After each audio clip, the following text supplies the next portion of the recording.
I had a conversation with somebody yesterday, a really good conversation actually, about love and like and stuff like that. What I said was that I don't believe that love is a thing as much anymore. I believe in like as a fundamental thing. Like it's the basis of everything, and everybody believes that love is this and that. And where I was coming from, so the fact that most things that we love or most people either hurt us or leave, for the most part. We've all gone through that. A really brilliant lawyer on the internet that I follow said that it's a sign of faith to actually love something that you know will leave or die at some point. I thought that was a profound statement, and I felt the way I do for a very, very long time, not new.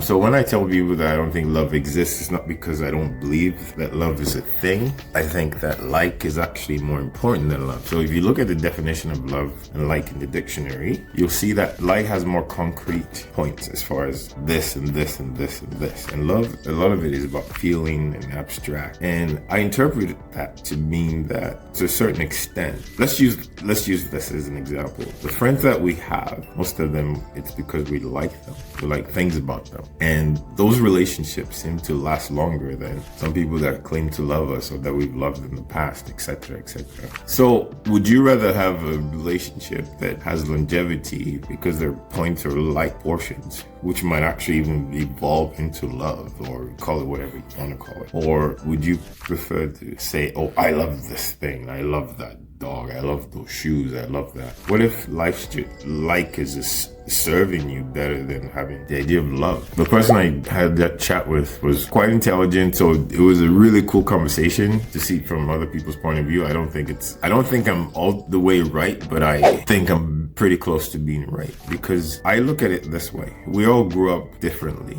We all have an interpretation of what we think love is or something good is, etc., etc. We all grew up a certain way. So how you interpret certain things is different. So how you project that thing is also going to be different. So often it's unfair that we think the idea of love is this and that.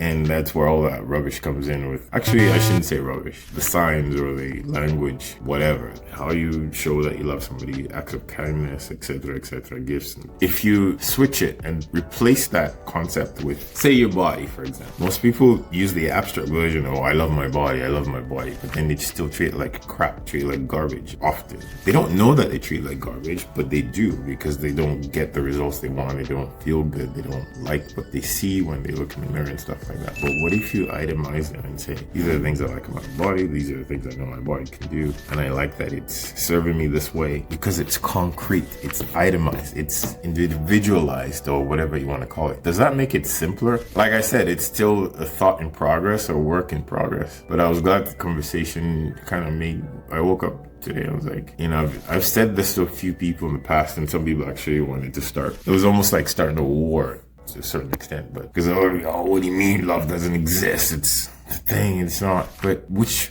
one are we using? Like when everybody uses, oh, I loved that show, I love this, and then you tell somebody that, oh, I love you too. How do you distinguish between the two is what I'm saying. So why don't we just start from the basics and find something that might last longer based on like and love? Actually do that, get the definition of both, and then itemize them based on the definition of both, and see the relationships that you have in your life and the ones that you've had in your life that you loved and the ones that you have in your life that you like, and see which ones still have longevity or which ones still last longer, or which one is still there. And then you can decide for yourself. And I'm not saying it's my way is right, or it's just something I've always wondered about and thought about, because it's true. Most of the relationships that we have, the friendships that we have, it's based on like, and they last longer. They have, you know, longevity that exceeds some of the other relationships that we've had with people that we supposedly love at one time or the other. I don't know. What do you think? It's just a thought. Happy Saturday.